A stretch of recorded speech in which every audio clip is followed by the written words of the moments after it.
when a wooden crate arrived at Harold Dunn's small vegetable farm in Oregon. The 67-year-old farmer thought it contained the new rabbit he'd ordered for his granddaughters.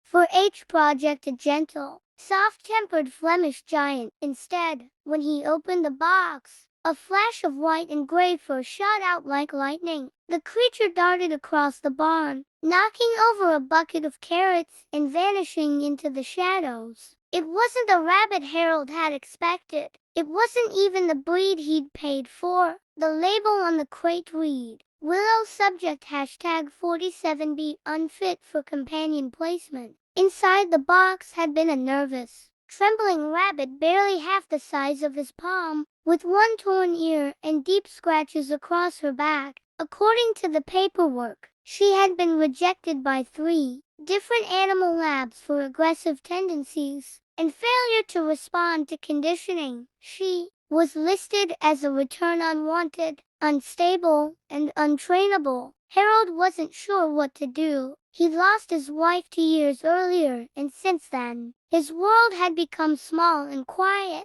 The farm still ran, but the laughter had gone. Now he stood in his dimly lit barn, staring into the darkness, wondering why a broken, trembling rabbit had been sent to him of all people. That night, when he found her hiding beneath a pile of hay, he whispered softly, "You weren't supposed to be here, were you?" But as days passed, Harold began to realize maybe she was. Development. Willow was nothing like any rabbit Harold had ever seen. She refused to be touched, refused to eat from his hand, and when cornered, she would stomp, hiss, and even charge at him, a sound that startled even the barn cats.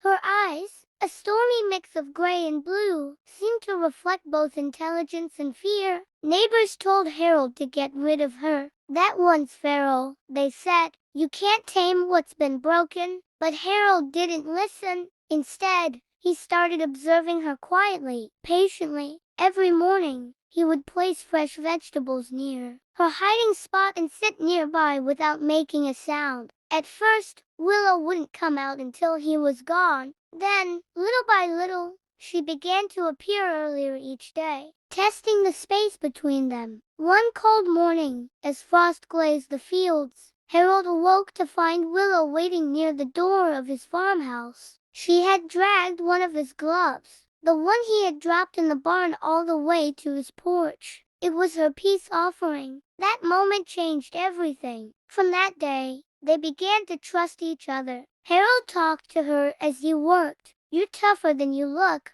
little one," he'd say. "Guess we both got left behind somewhere." Over time, Willow followed him through the fields as he worked the soil, hopping carefully behind his boots. She'd nudge the hem of his jeans when she wanted attention, and he'd laugh for the first time in years. But something strange began to happen, something Harold couldn't explain. One afternoon, as he was repairing a section of fencing, a hawk swooped down toward a group of his smaller rabbits near the coop. Before Harold could react, Willow bolted across the field, positioning herself between the hawk's shadow and the frightened rabbits. She stood tall, ears raised, eyes locked, and the hawk veered away at the last moment, as if it had seen something far larger and more dangerous than a rabbit. Harold was stunned. Days later, he noticed something even more astonishing. Whenever he was near her, injured animals on the farm seemed to come more quickly. A lamb with a broken leg that wouldn't eat began to nibble again when Willow sat nearby. Birds that had flown into the barn window stopped trembling when she approached. Word spread around town.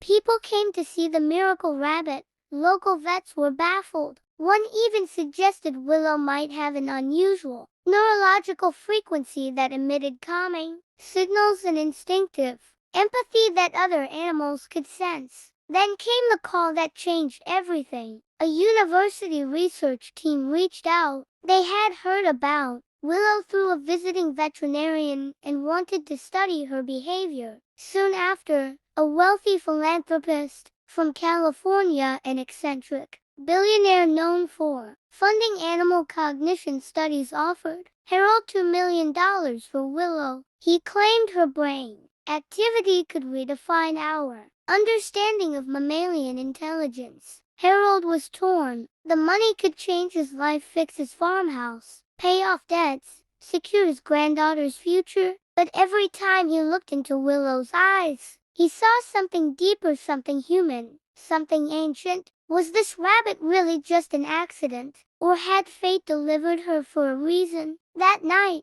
unable to sleep, Harold went to the barn. Willow was there, sitting in the moonlight that filtered through the wooden slats. She hopped toward him, pressing her tiny head against his boot. Willow looked up, her torn ear twitching slightly. It felt as if she understood every word. The next morning, when the university truck arrived, Harold stood outside the barn with Willow in his arms. He simply said, "Conclusion." Weeks passed, and life on the farm continued as before, quietly, peacefully. But word of Willow's rejection spread online, and soon, thousands of people began following her story through photos. Harold's granddaughter posted. Messages poured in from around the world. Willow became a symbol not of profit or scientific curiosity, but of compassion, patience, and second chances. Then, one morning, something extraordinary happened again. Harold awoke to find Willow gone. He searched everywhere, through the barn, under the porch, across the fields, but she had vanished without a trace. For days, he waited, heart heavy, fearing the worst. But on the sixth morning, as dawn painted the horizon pink, Harold stepped outside and froze.